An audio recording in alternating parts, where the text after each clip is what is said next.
Swayam Prabha. Digital India. Educated India.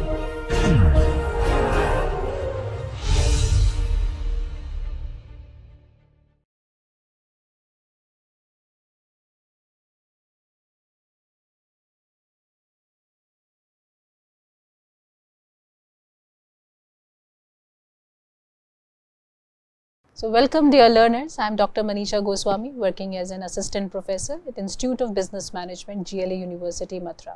Today we are going to start with our lecture number 8 on strategy, evaluation and selection techniques. Before we start with this lecture, let's have a quick recap of what we had done in our previous lecture. In our previous lecture, we had talked about the concept of strategies first, and there I try to make you understand winning without fighting is actually the hallmark of a great strategy. Why? Because you don't have to put your brutal forces against anybody in the market. You really don't have to fight physically in the battlefield. Whether it's a warfare, business or any field, you have to use your intellectual abilities. You should use your intelligence. You should use your influential power. You should use your convincing power. You should have a fair understanding how you should position yourself in the mind of the other customer, maybe the other person or your rival. You should use your psychological tactics for gaining the edge over your competitors or rival. So if you are able to create this kind of a image in the mind of a person and you able to come up with some bulletproof course of action or a master plan of action, then it will be termed as a strategy. Strategy is always meant for creating a long-term view. It is like a blueprint for the entire organization. But do you think that a strategy can be created without having any ethical background? No. So for that we had discussed the corporate governance. In the corporate governance, we got to know that it is very important for the top management to maintain a proper transparency. They should maintain accountability. They should have some ethical behavior also in place before taking a final decision on selecting the strategy, because the top management are the people who are setting the tone of the entire organization. They are the people who are giving the correct directions to the people in the organization, and if the person who is giving the direction is not ethically correct, do you think the rest of the people working in the organization will be working in the ethical manner? Answer is no. For that you need to be ethically correct as a leader or as a top management of the organization who is fixing the strategy for the organization, because you will be the one who will be leading by example. But next question arises in the mind that on what basis I will be selecting the strategy. So for that we had discussed the environment scanning topic. Under the environment scanning, we got to know that environment assessment is going to take place at both the levels, at the level of external environment, also at the level of internal environment.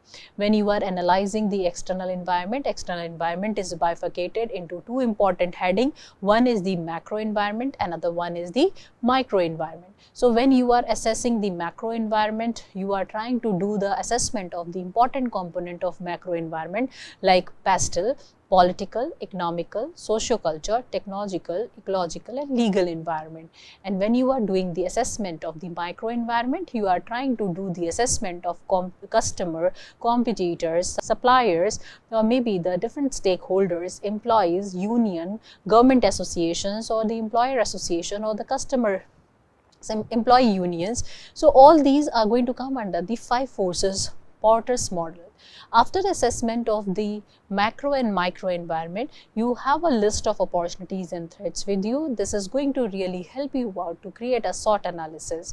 And then when you are analyzing the internal environment, you are trying to see whether the internal environment, your own company environment, is competent enough to take the challenges or not. So you try to do the resource assessment, you try to do the structure environment assessment, you try to do the culture assessment of a company, and you have the opportunity to make use of VRIO model, where you will be asking 4 essential questions to your organization: whether the resources which you are holding, is it valuable enough or not?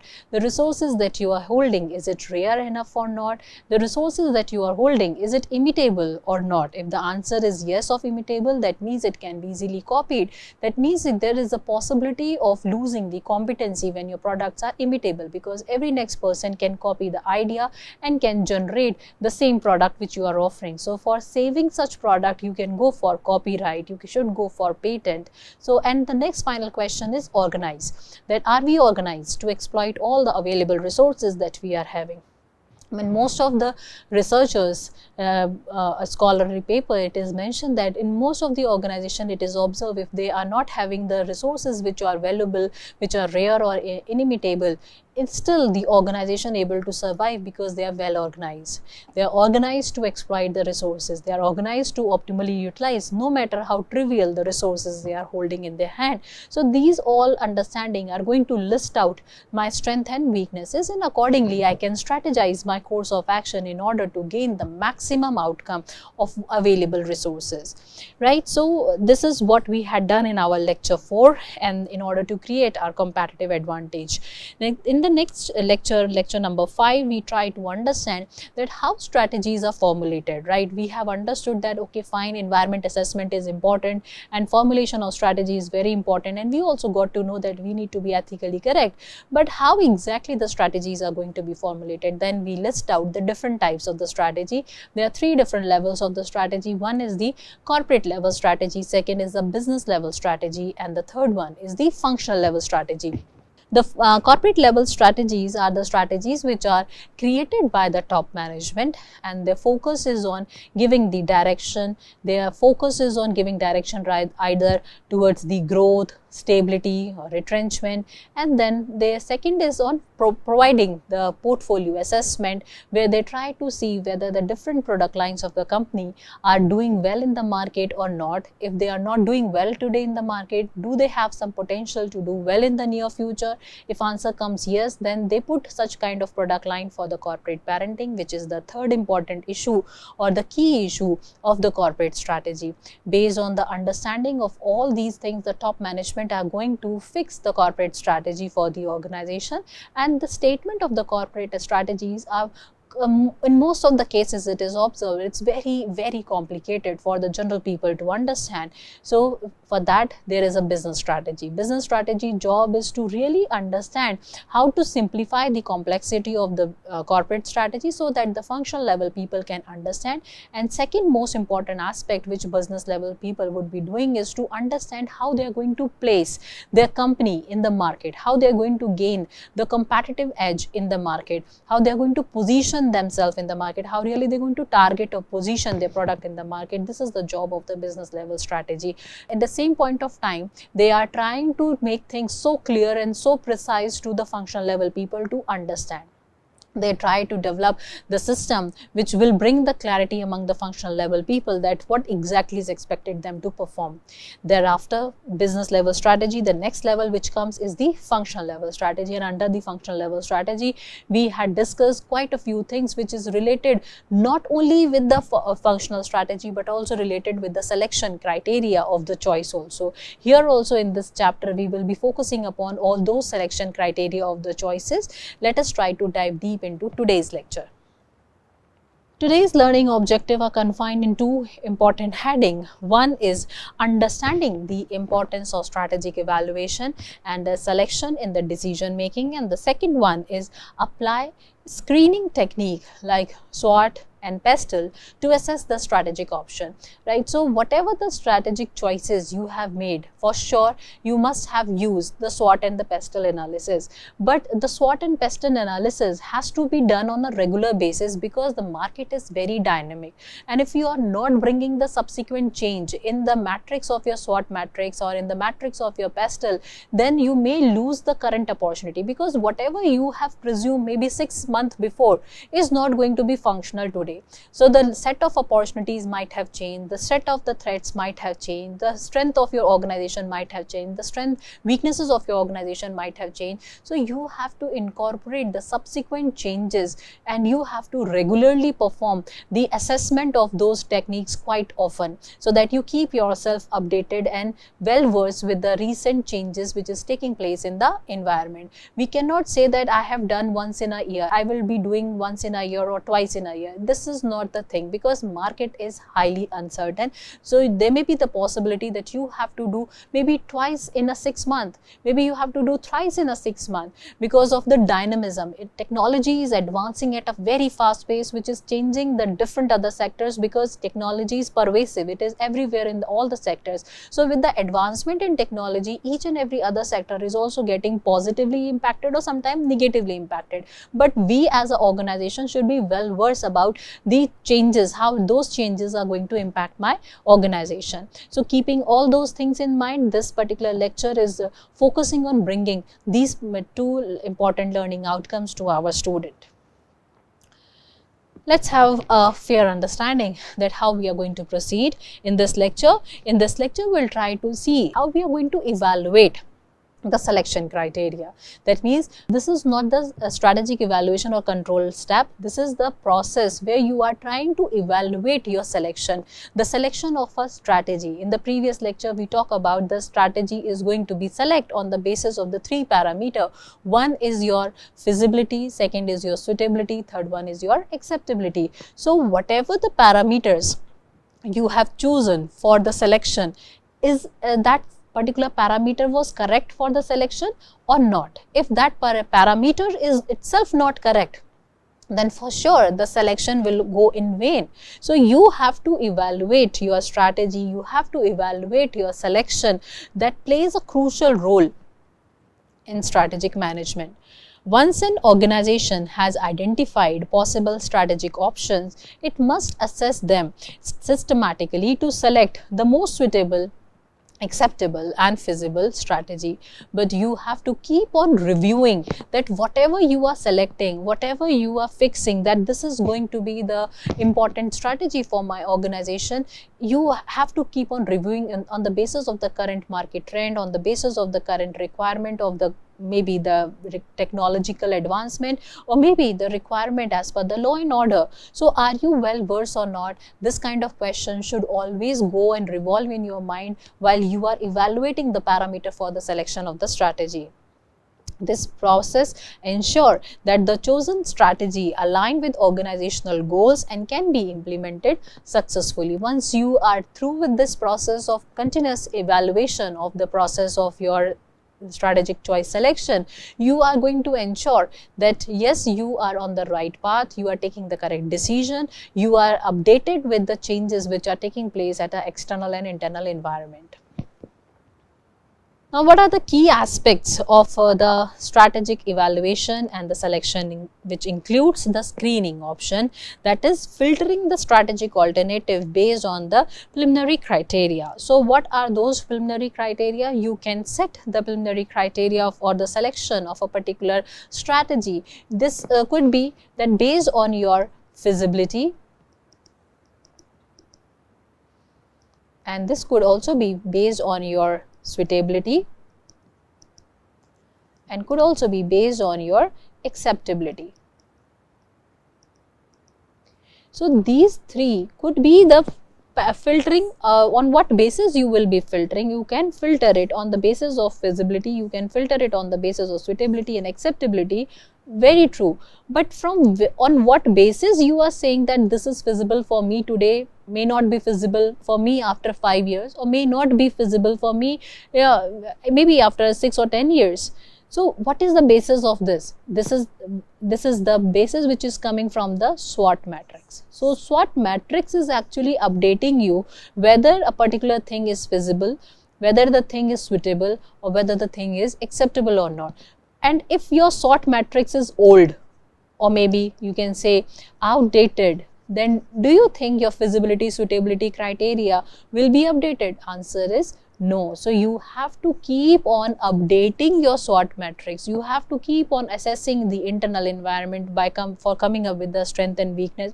You have to keep on assessment of the external environment for coming up with the recent opportunities and threats, and then based on that, you will be taking a call on feasibility, suitability and acceptability. So screening option, you have to be very much clear that which particular technique you are making use. In the upcoming slide, we will be discussing about this particular parameter in much more detail.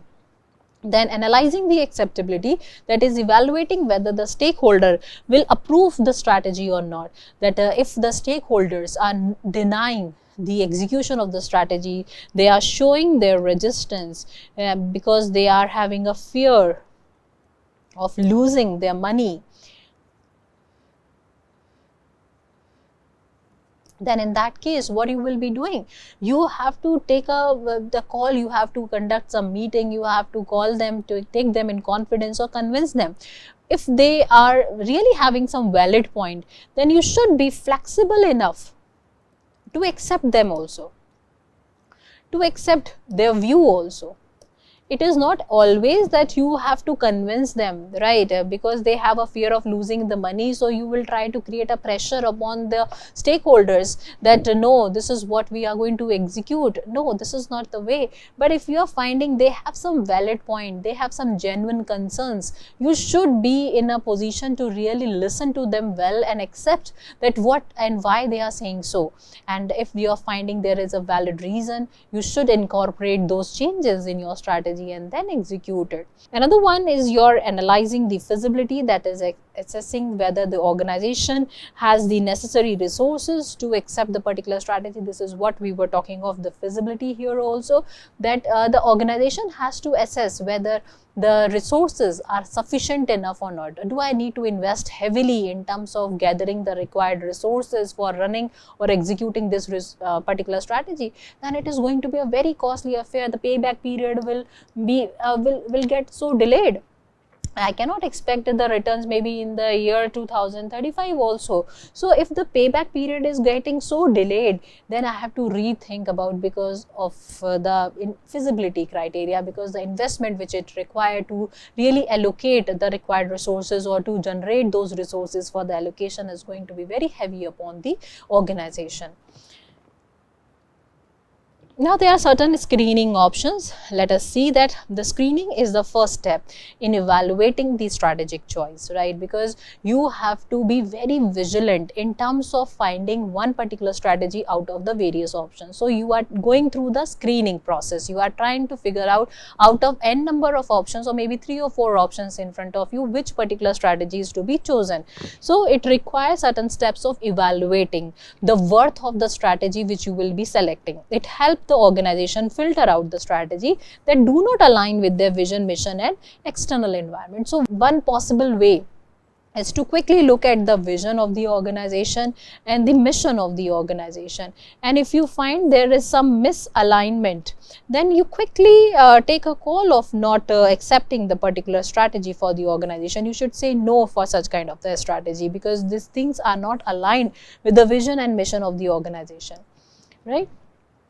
So there are certain techniques which organization would be using in order to select the particular strategy over the various other options which are available. That is the SWOT analysis, which is coming by doing the assessment of the internal environment as well as the external environment. As I told you in the previous lecture, that when you are analyzing the entire environment, how environment is going to be assessed, there are two important ways. One is the internal environment, and this is one of the very important topic and important subject to be taken care of, not only as a student but also as a strategist, because you have to perform this exercise quite often. This is not the thing which is to be done once in a year or twice in a year. This is the thing you may require to do maybe sometime on a very regular basis, because advancement in technology, the changes in the marketplace, changes in the trend and the customer tastes and preferences are taking place at a very fast pace. So you have to really do this assessment quite often. So under this internal environment, the parameters were the resources,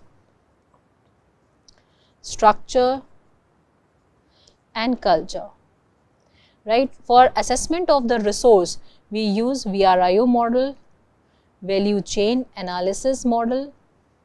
For the structure, organizational structure and hierarchy is checked on. For organization culture, vision, mission, core values, belief of the organization and objectives of the organizations are taken care of, right? So based on this assessment of the resource via these channels, you try to list out the strength 1, you try to list out your strength 2, 3 and strength 4. Likewise, you list out some weaknesses, maybe weakness 1, weakness 2. So these are my strength area, these are my weaknesses. And the same way, when you will be doing the assessment of external environment, you come up with the macro environment and the micro environment. When you are assessing the macro environment, you are actually trying to find out the political environment impact, economical environment, socio-culture, technological, ecological and legal environment, right? So, and with the outcome is also going to be in the form of the opportunities and threats. And when you are doing the micro environment assessment, you are trying to find out what is the bargaining power of your customer, what is the supplier's bargaining power, where you try to understand the threat of new entrants. You also try to understand the threat of substitute, and by understanding the available threats, what you are trying to understand the possible problem which they can create for the organization, because you are assessing the level of the threat they can impose upon the organization. And with this assessment of the threat, you are trying to understand whether you will be in a position to gauge them or not, right? Competitors. So all these things are going to lead you with a list of opportunity 1, maybe opportunity 2, opportunity 3. There are some threats, threats 1, threats 2, threats 3. Likewise, you are going to have a fair understanding that this SWOT matrix which I am going to generate is going to have a list of 1, 2, 3 and 4, and my weaknesses are 1 and 2. My threats are suppose my threats are 1, 2 and 3, my opportunities are 1, 2 and 3. So this is how you will be generating the SWOT matrix which you are generating. Suppose you are generating in the year 2022, and in the month of the March you are doing this exercise, and again then you did this exercise in the month, suppose in the month of the December of the 2022, you try to do the same exercise again, and you come up with that this strength is no more existing, this particular weakness is further aggravated and it becomes so complicated, and furthermore additional weaknesses added to my organization. This strength has gone down, strength 1 has gone down, strength 2 and 4 is left, weakness 1 or 2, 3 is there. Now opportunities are no more in existence, these threats are no more in existence, some new opportunity has been created, dash 2 has created opportunity, dash 3 has been created, threat dash 1 has been created, dash 2 threat has been created. All the old opportunities are of no use. So just in the few months there is a significant difference. The strength 1 is no more in place, the strength number 3 is no more in place, only 2 and 4 is left, right? And the weaknesses gone up from 1 to 3. The opportunities are gone, these opportunities are no more in place. Now dash opportunities are there 1, 2, 3, and the threats 2, 3 were not there. There another level of the threats, another level of opportunities are there. So if you are constantly doing this assessment, you will be able to gauge the minute changes, minute environmental factors which are coming up in the market, and accordingly you can prepare yourself that whatever the strategy you might have selected in the month of the March may become obsolete in the month of the December. So you have to foresee lot of things, you have to perceive lot of things. Merely by doing certain things in just once in a year or twice in a year is not really going to help you out. So this is what is mentioned in these 2 points, that SWOT analysis, identify it with the internal external environmental factors. For sure you will try to get the list of these opportunities and threats, but for this you need to be a person who will be regularly doing or performing this exercise. Pastel analysis, which is again going to help you to understand the percentage of threats and opportunities available in the market. And then comes your scenario planning. Here you try to consider the future possibilities to test the strategic response, and this is the very important aspect, because in the next slide what we are observing that in the month of the March you are having another set of strength and weakness, in the month of December you have another set of strength and weaknesses. Lot of changes have took place at an internal level. That means if you are in the process of doing the scenario planning, you are foreseeing the future, you are assuming some of the things for your organization, then this kind of change will not occur in so swiftly or so quickly in just few months. So have a habit or develop this practice of coming up with the scenario planning. Presume certain changes, presume in advance, do some prediction, do some forecasting. And if you are so good in presuming, presumptions and your forecasting, such kind of changes which are becoming so threatening for you over the few months, you are coming up with the absolute change in the SWOT matrix will not happen, because you are into the process of scenario planning. So scenario planning can pave your way from this frequent exercise of doing the SWOT analysis or the PESTEL analysis, right? Sorry, previous slide.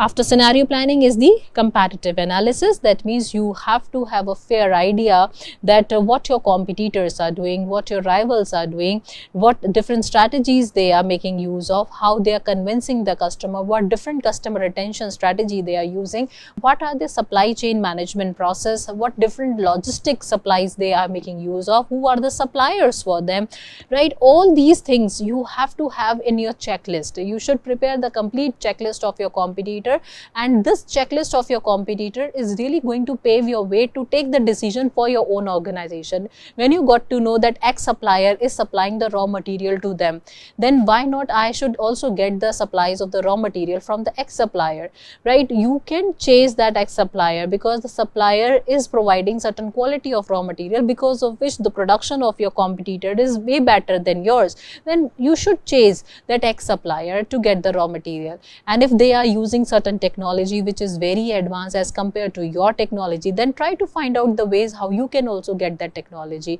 If their way of dealing with the customer, their feedback or the concern or the grievance, this portal of your competitor is good, so you should quickly adapt what your competitor is doing. But if you are not vigilant, if you are not looking at what your competitors are doing, if you are not keeping an eye over your rivals, then how you will be able to learn from them, how you will be able to develop the correct modus of operandi for your own organization, right? So having a competitive analysis or the analysis of what your rivals and what your competitors are doing is equally very important. Evaluate a strategy based on industry competition. The 5 forces Porter's model are going to help you out in terms of understanding the force which is coming towards you from the different companies of your sector only. Then next comes the strategic fit assessment, that check alignment with the company's core competency and long-term vision. As I told you in the previous lecture also, that none of the strategy is going to be considered best until unless it is good for you.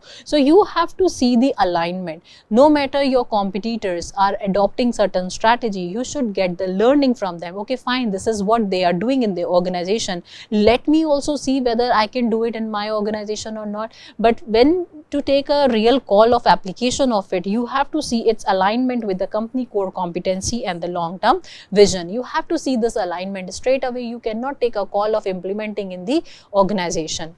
So in a nutshell, what I mean to say by giving this lecture on techniques of screening option, I'm emphasizing on one very important aspect, that whatever the call you are taking in terms of accepting a particular strategy or choosing the strategy based on feasibility, suitability, acceptability, you cannot ignore the aspect of aligning each and every strategic move with your vision, mission and objective of the organization. If there is a misalignment and still you are trying to pose the particular strategy in the organization, the strategy will not be executable. You will end up with lot of failure. And let me tell you, none of the strategy is a bad strategy. All the strategies are the good strategy. The only thing which makes the strategy worse is the execution. So if you are not working on its execution part, you are wasting the time of the organization and the money. So the most important aspect is to focus on its execution, and execution can easily be made if the alignment of a strategy is there with the organization core competency and the vision, mission of the organization, right? Now let's move to the next important aspect, that is why screening important before selecting the strategy. This is what I was emphasizing in our lecture since now, that it is going to eliminate impractical, misaligned strategy early in the decision making process, right? So it is going to help the organization to get rid of the possibility that this particular strategy can create a devastating situation for your organization, may end up as a big failure, may cost a lot to the organization. So eliminate the impractical, misaligned strategy early in the decision making process, because initially you got to know that this particular strategy will not work well with my organization because there are a lot of glitches in this strategy. This strategy is not going well with the core competency of my organization. This strategy is not matching with the vision, mission of my organization or the objective of my organization. So before you actually put it into the action, before you actually put it into the implementation and you start investing money while executing the strategy, you are really saving all those money by having this step of screening of the strategies in advance before selecting the strategy for the execution. Second, focus resource on high potential strategic options. So, and the focus on resource on high potential strategic options. So you try to focus on those resources which are really going to leverage more better results with minimal requirement of the resources. So you try to select those strategy which is not going to be so costly on the pocket of the organization. You'll try to select those strategy which is not going to impact the relationship of yours with the different stakeholder. So you will focus on those kind of the resources. It reduces risk by identifying the external threat, internal weaknesses beforehand. So because you are using the SWOT analysis, as I told you in the previous slide, that the assessment of the complete strength and weakness and scenario planning is preparing the entire organization that these are the real threats, these are the real weaknesses, these are the core competencies of the organization, these are the favorable conditions of the organization. So you are preparing yourself well in advance and you are having a list of the scenario. So I'm sure the organization will not be taking a wrong course of action and will be taking the right decision in the favor of the growth of the organization. Final, it will help in ensuring the alignment with the organizational goal, mission and comparative landscape. So ultimately you have to survive and you have to fight your existence against your competitors. So if you have a fair idea about what your competitors are doing, what their likings are, what exactly they are doing in terms of gaining the attention of the customer, how they are handling and dealing with the possible government rules and regulation, you will be in a position to create your own distinct position, because you are assessing them, and on the basis of the assessment you are setting your own level, which is going to be a higher level as compared to the existing competitors. Now let's try to accept that how exactly you are going to analyze the acceptability criteria. So acceptability assess whether the selected strategy meets the stakeholder expectation and offers satisfactory financial returns and the risk level. If this is happening, then it means the strategy is going to be of lot of acceptance comes from the side of the stakeholder, and you can easily go ahead with that particular strategy. Otherwise, you have to curtail down, you have to really fine tune your strategy in order to match its requirement with the customer, or in order to match its requirement with the supplier, creditors or in other investors, because all these are the investors of your organization, they are the stakeholders of your organization. So they may find a little riskier when you are coming up with some changes in the strategy all of the way. So there are certain key aspects of the acceptability. The first one is the financial acceptability, that is return on the investment. If return on investments are easy, which is comparatively a higher side, and it is very easy to attain, then for sure the stakeholder will give their green signal. They will be saying to you that okay, fine, you can go for this particular strategy because the return on investment is on the higher side. If return on investment is on the lower side, for sure they will not be accepting the idea of coming up with so much of changes. Why unnecessary you are investing so much if the returns on investments are not high? So stakeholder will always pose a difficulty upon you to execute such kind of the courses or such kind of strategies which are not leveraging profits. So one very important checklist or one very easy way of understanding whether I am on track or not, I am taking the correct decision or not, is always advisable to ask from your stakeholders, and the stakeholders will give you the very unbiased outcome, and this will help you to take the decision accurately. Next is your net present value. So whatever the financial, as far as the investments are concerned, you have to assess that inflation is also going to create a lot of issue to your investment. Suppose you are investing today is some lakhs of rupees in a particular assignment, and over the period of time with the 10% of inflation, you will be getting another maybe 2 lakh rupees out of that. So then it is going to be more or less same, even less than the lakh of rupees because of inflation, if the inflation is of 10%. So that present value should also be calculated based on the inflation rate. Then another aspect which you have to see, the payback period, how long, in how many years you will be in a position to generate the return out of that. If the returns are coming maybe somewhere in 14 years or 15 years, then such kind of projects are not a good project. Ideally, the time break even point usually come in most of the cases within 7 years. If it is taking time more than 7 years, then you have to question yourself that whether it is a right decision or not. You have to see if it is taking some years beyond 7 years, right? The ideal time is the 7 years. So the payback period should be within 7 years, not exceeding that.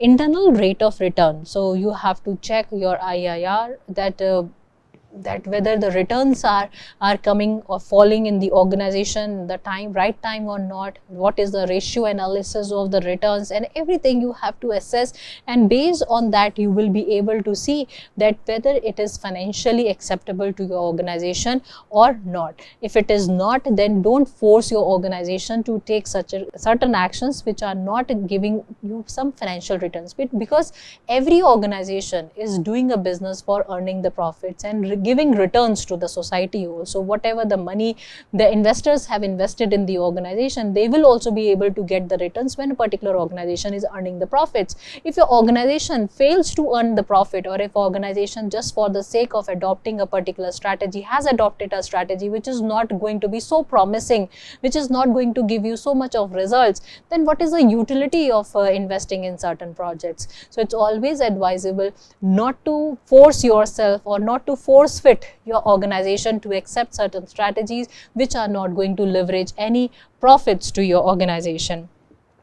Further in this, you have to do certain risk assessment, that is the sensitivity analysis, determine how different variable impact the expected returns, right? So you have to see the sensitivity analysis, you have to see how different variables of your organization are going to impact the returns. Maybe the skill set of the employees which you are holding today may not last with you for a longer terms of the time. That the technology which you are trusting so much today may not be so viable in the coming year, or it may become obsolete over the night because some new technology or some new advancement might have took place. So such kind of the sensitivity analysis is very important to be done in advance to see how the expected returns are going to really take the shape. Risk return trade-off, that is balance potential risk against the expected gain. You have to see the trade-off between the returns and the risk. If the trade-off is viable, then you can take a call. If the trade-off is not viable, then never dare to get into such business until unless you have a short plans in your hand for managing the contingencies, right? Prepare for unexpected challenges. You have to have a scenario planning in your hand. Scenario 1, that this is what we had discussed in our previous lecture, where we talk about scenario 1 in case of a worst case, scenario 2 maybe in the case of a best case, or scenario 3 maybe in a situation which you have not expected at all and some contingency things have arises, right? So most likely situation, so best, worst and most likely. So all these scenarios should be there in your hand well in advance before taking a decision of entering into any new project, because you are not sure how this project will turn up. Because whatever you are planning, you're planning on paper, you are foreseeing certain things which is way different from the things how it is going to take the shape in the practical life. Now let us look at the stakeholder perspective also, that is stakeholder concern with their profitability and the growth, right? The main concern of the stakeholders is the shareholder profitability and whatever the growth. So if anyone has invested in your company, has invested with lot of trust and the hope, and they are hoping that I will be able to get the returns on the investment I have made, but for the sake of your organization, but just for the sake of being so viable in the market or so competitive in the market, you are coming up with every now and then new strategy and another best strategy you are trying to execute, and because of that experimentative nature of your company, the profitability of the organization is going down, and as a result the profitability of the shareholders or the stakeholders are also going down. This will impact the image of a company as at a large level. So you have to be cautious about your image in the mind of the investors. Investors should not lose the confidence because of your experimentative nature. You should experiment, you should take the risk, but not at the cost of the investors' confidence. Employee. Then next is your employee. Employee should also feel secure while working in your organization. If there are a lot of insecurity in the organization and you are taking the quick and massive decisions over the night, and you're pushing and chasing your employee for small and minute things, that will create a hurdle for the employees to develop the satisfaction level, and the security will be questionable. The career development, you should create some job opportunities, you should create some cross-sectional growth opportunity for the employees working in the organization. You should also look for creating some progression on the performance of the employee, right? You should try to provide some required training, certification courses for the employee. There should be the growth opportunities for the employee. That's how you should focus on the career development. And there should be a healthy work environment for workers to work in. This environment should be free from the stress. The environment should be flexible, hybrid, right? Where the people feel like working in the organization instead of being pushing themselves to put their work for the organization.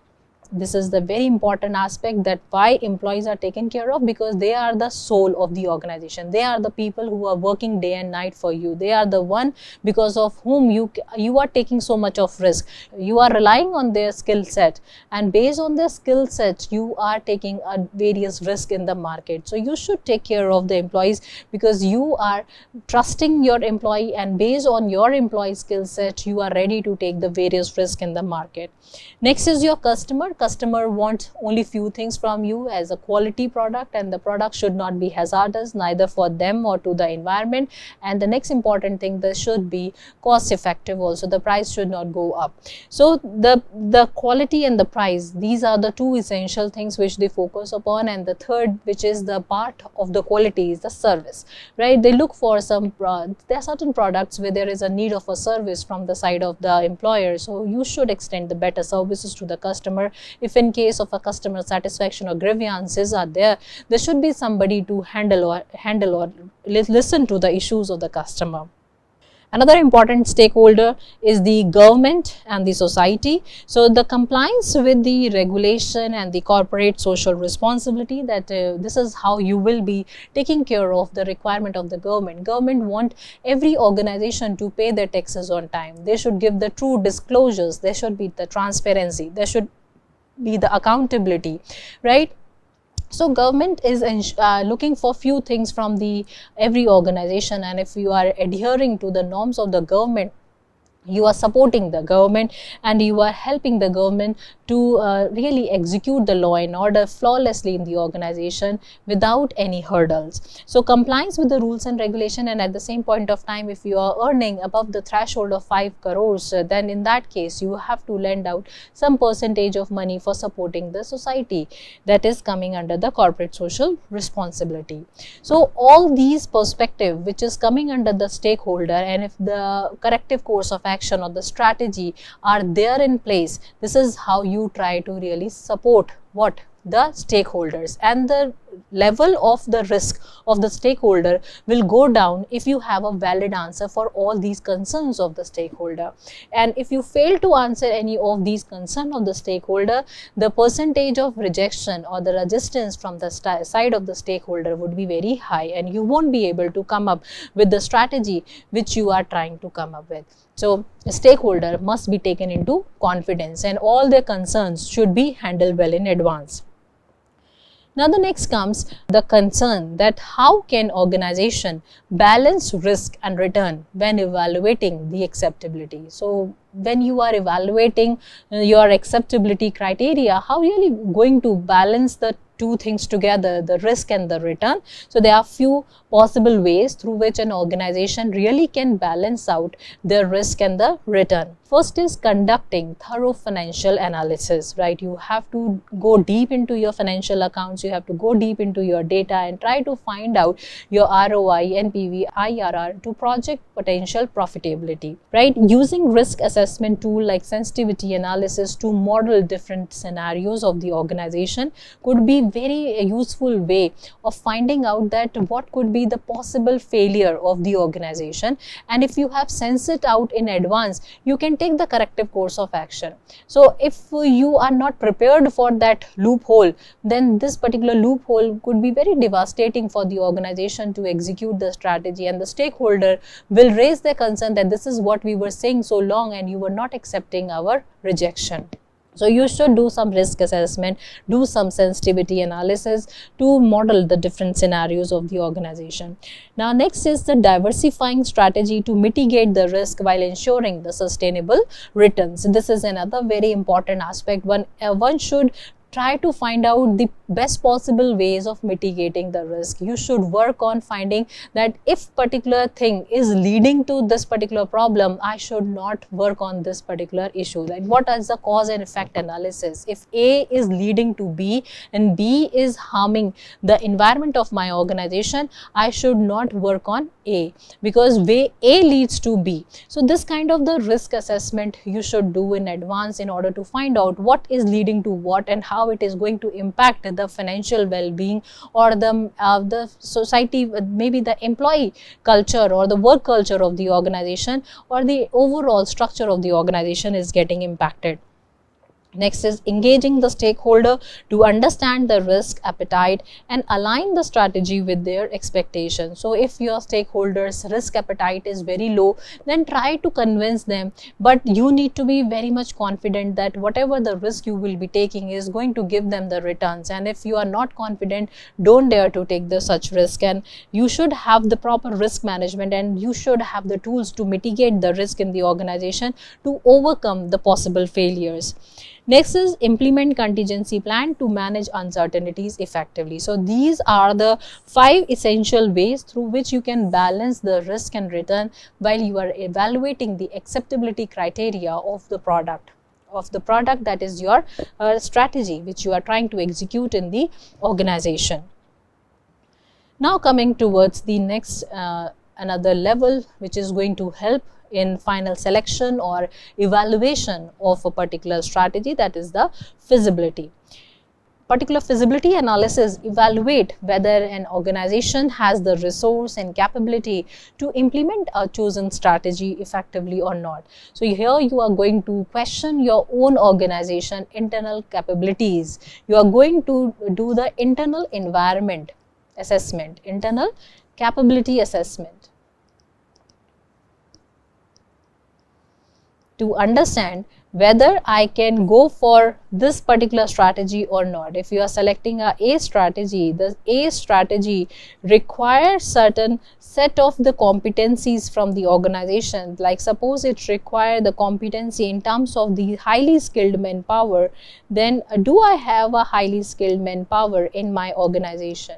So this is going to be the part of your internal capability or the competency assessment. So do you have a highly skilled manpower to really execute this A strategy? If the answer is yes, you can say that the feasibility is existing. If the answer is no, that means this feasibility is not existing. Either you should work on talent acquisition, go ask that HR department of your organization, ask them to hire the highly skilled manpower for your organization. And if you can't have them, then it's always advisable to look for some other plan, like a strategy B, where you can work with the semi-skilled manpower, you can work even with the normal set or the normal skill set of the people in the organization. Don't push yourself just for the sake of finding that this particular strategy is the best strategy, right? You always have to strive the balance. As I told you in the previous lecture also, that risk and return, you should try to strike the balance between the two. Don't always looking for the maximum returns from each and everything. So this is the part of the feasibility. Now let's try to look at the key aspects of the feasibility. The one is the financial feasibility. So does the company have the required funding? If the answer is yes, this is feasible to me. Does the organization is having a proper cash flow support system in the organization? If the answer is yes, then this is going to be feasible, because there may be a certain cash cow products of the company, right? Like I told you in the previous lecture when we were discussing the BCG matrix, they were the cash cow. The cash cow products are going to act as a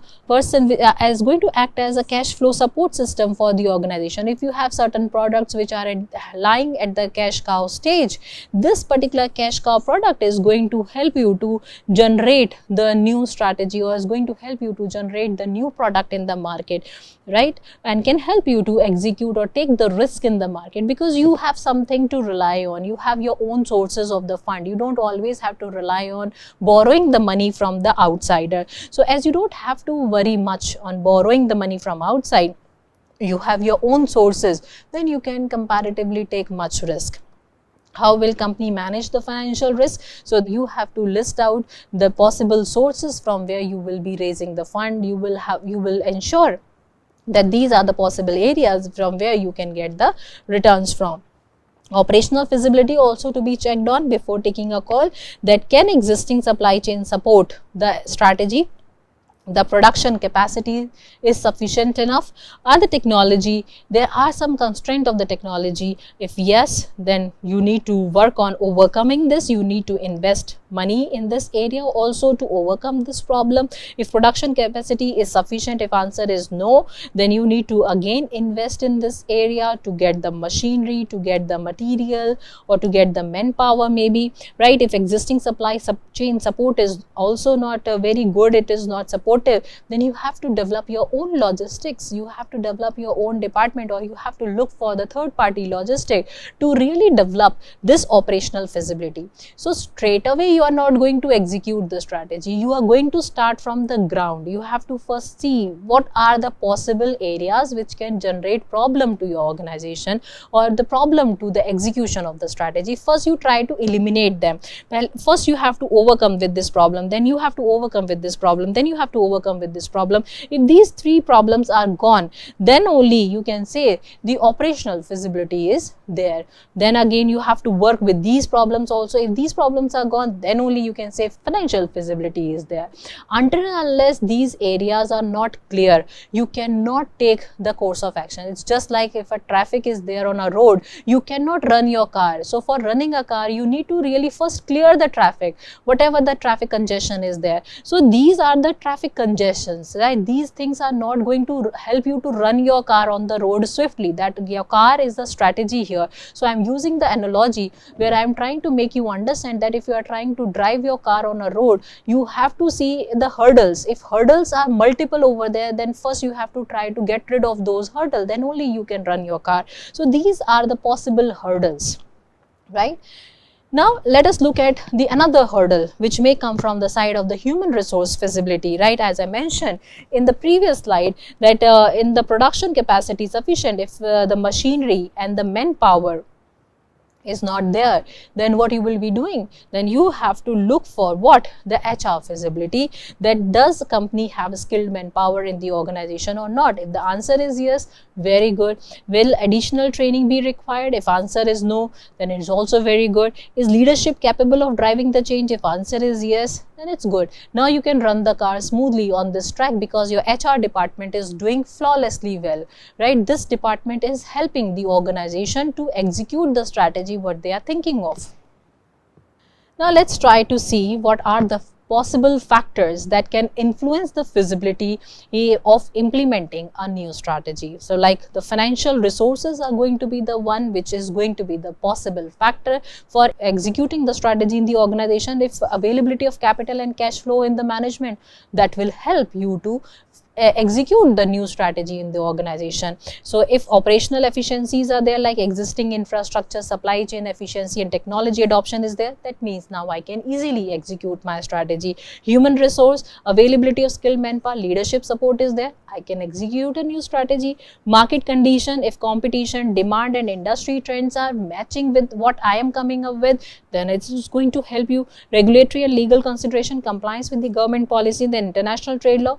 Now all these hurdles are gone away because you have already cleared them out before taking a final call, before taking a decision that I will be executing the strategy, then I will see what all possible hurdles will come. This is the wrong way of executing the strategy. That's going to be the really a devastating thing, not only for you as an employer of the organization or the top management of the organization, but all the stakeholders are going to get adversely impacted by this course of action of yours. So first you have to clear out the possible small hurdles and then see how your strategy will be running in the organization. If you eliminate them well in advance, then it becomes a beautiful strategy for your organization to be executed. Now let's quickly review what we had done in our today's session. In today's session, we tried to see that how you are going to evaluate the strategy, right? What are the different selection techniques you try to, we also ensure that organization choose the strategy that are practical, acceptable to the stakeholder, achievable with available resources, right? So I must remind you once again that none of the strategy is the best strategy. All the organization are trying to find the strategy which is feasible to them, acceptable to them and suitable to them. If these three things are there, this is the best strategy. If it is, no matter it is not best for others or it is not best for the other competitors or rivals of the organization, irrespective of that, but if it is feasible to me, it is acceptable to me, it is suitable to me, then this particular strategy will act as a best strategy for my organization. Now there are certain screening options. As I told you in the previous lecture, we had discussed very much in detail about it, that the tools like SWOT analysis, PESTEL analysis is really going to pave your way to filter out all those unnecessary, irrelevant data which you might be holding, right? And you have to constantly keep an eye over the external factor as well as the internal factor, because these elements are dynamic in nature and it may get changed over the period of time. And if you are not upgrading yourself, if you are not updating yourself with the required changes which are taking place in the environment, you may not be able to grab the changes, or you may not be able to take the advantage of the opportunities which are coming up towards your organization. Another one is the analyzing the acceptability, that is assessing the financial viability, risk and stakeholder perspective is going to be another very important aspect, because stakeholders have lot of trust upon the organization, your organization. They have put, like a shareholder, have put their money in your company with the hope of getting the returns in the near future. And if you, for the sake of taking risk in the market, for the sake of experimenting with the new strategies, you started wasting lot of money, as a result investor will start losing the confidence in your organization and will start withdrawing the money from your organization, and your financial viability, your image, your reputation will be at huge stake. So you need to analyze the acceptability by understanding the financial viability of your company, your risk taking capacity. You need to find out your contingency plan. You should have some scenario planning in hand, and also the stakeholder should be taken into proper consideration.